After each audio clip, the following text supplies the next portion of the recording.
Eo amin'ny sehatry ny fampianarana kosa indray dia nanolotra solosaina ny EPP ao Ambohibao Anteroka sy CEG manandrina avaratrany ny ekipa Andramatoa Rajaonarimampianina Voangy vadiny filohampirenena. Nametraka laharam-pahamehana ny sehatry ny fanabeazana tokoa Ramatoa vadiny filohampirenena. Ny sary avy hatrany ary.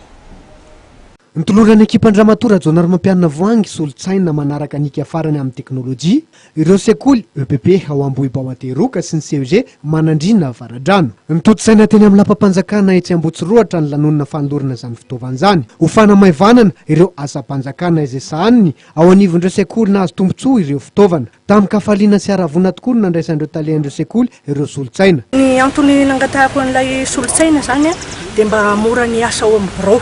Voalohany indrindra aloha satria hatramin'izay manko manuel daholo no anaovana ny zavatra rehetra. Dia izao zany mba fa manana solotsaina dia mino fa mora ny asa sady vetivety dia vita. Be dia be ny asa ao amin'ny birao. Rehefa asa administrativa resaka administration rehetrarehetra dia mety ampiasana azy avokoa.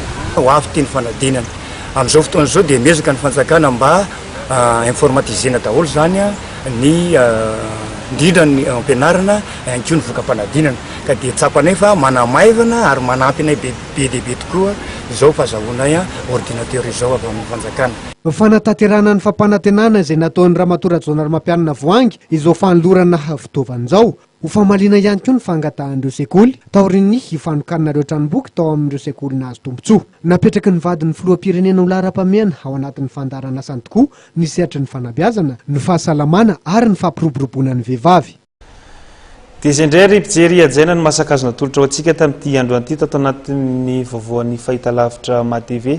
Mifamin'ny fotoana eto indray isika rahampitso amin'ny ora mahazatra. Veloma tompoko lahy, veloma tompoko vavy.